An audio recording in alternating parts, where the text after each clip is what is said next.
नमस्कार, स्वागत है आपका हमारे YouTube चैनल शाश्वत ज्योतिष दर्पण में। सबसे पहले आप सभी को जय श्री राधे, जय श्री कृष्णा। जैसा कि आप जानते हैं, इस चैनल के माध्यम से लगातार आपको धर्म, अध्यात्म एवं ज्योतिष से जुड़ी जानकारियां दी जाती हैं।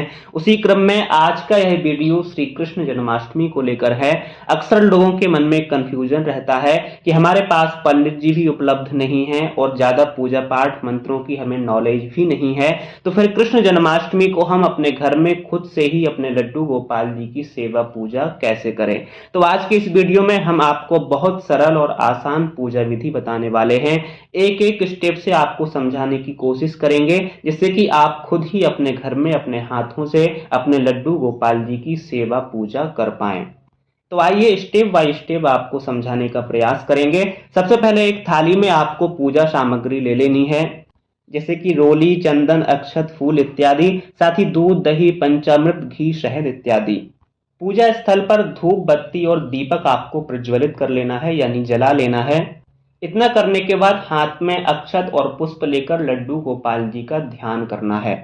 इसके बाद लड्डू गोपाल जी जो वस्त्र, श्रृंगार इत्यादि पहने हुए हैं, उन्हें निकालकर सिर्फ नीचे एक वस्त्र या कलावा कोपीन के रूप में पहनाकर रख दें। यानी लड्डू गोपाल जी का श्रृंगार आपको मंगल कर देना है और एक वस्त्र में उन्हें रखना है।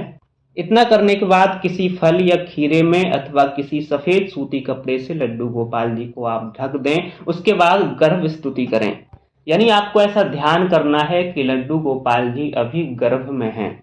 ऐसा ध्यान करते हुए और फिर उसके बाद आपको लड्डू गोपाल जी का जन्म करा लेना है। यानी उस फल से या खीरे से अथवा सफेद कपड़े में जो ढककर आप रखे हुए थे उसे हटा देना है। ऐसी प्रार्थना करना है कि अब लड्डू गोपाल जी गर्भ से बाहर आ चुके हैं।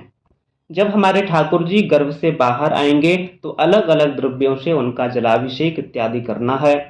सबसे पहले शुद्ध जल में गंगा जल मिलाकर उसे भगवान को स्नान कराना चाहिए। जल से स्नान कराने के बाद गाय के दूध से स्नान कराएं, फिर दही से, उसके बाद पंचामृत से और फिर घी से, शहद इत्यादि से आप स्नान कराएं। इतना करने के बाद जल में थोड़ा सा अष्टगंध चंदन मिलाकर लड्डू गोपाल जी का गंधोदक स्नान आप कराइए। उसके बाद फिर लड्डू गोपाल जी को शुद्ध जल से बढ़िया से स्नान करा दीजिए। फिर कोई अच्छा सा सुगंधित इत्र गोपाल जी को आप लगाएं। उसके बाद बढ़िया से वस्त्र पहनाएं। आपके पास जो भी उपलब्ध हो, जो भी श्रृंगार का सामान हो, गोपाल जी को बढ़िया से श्रृंगार आप कराइए। अब इतना करने के बाद आपके पास जो भी सामग्री उपलब्ध है, रोली, चंदन, चावल, अबीर, गुलाल, धूप, दीप, नैवेद्य इत्यादि, जो भी प्रसाद वगैरह आप बनाकर रखे हुए हैं, सब कुछ क्रम से धीरे धीरे लड्डू गोपाल को आप चढ़ाना प्रारंभ करिए।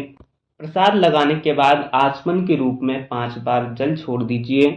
उसके बाद सुंदर भाव से गोपाल जी की प्रार्थना करिए। भय प्रगट कृपाला, दीन दयाला, यशुमति के हितकारी अथवा अन्य जो भी प्रार्थनाएं आपको आती हैं, बड़े भाव से, सुंदर भाव से आप प्रार्थना कर सकते हैं। प्रार्थना करने के बाद गोपाल जी की आरती करें। आरती के बाद पुष्पांजलि के रूप में फूल चढ़ा दें और अंत में क्षमा प्रार्थना कर लें। लड्डू गोपाल जी को प्रणाम कर लें। उसके बाद सभी संगी साथियों के बाद प्रसाद पाएं। एक दूसरे को लाला के जन्म की बधाई दें, खुशियां मनाएं, नाम संकीर्तन इत्यादि करें। तो इस प्रकार से आप अपने घर में ही खुद से लड्डू गोपाल जी की पूजा इत्यादि कर सकते हैं जन्माष्टमी के दिन।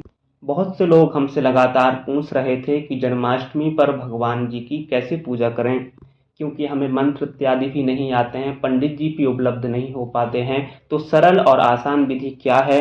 तो हमने सोचा एक वीडियो के माध्यम से ये संदेश आप सभी तक पहुंचाएं, जिससे कि हर कोई लड्डू गोपाल जी की विधि विधान से आसान रूप से सेवा कर पाए।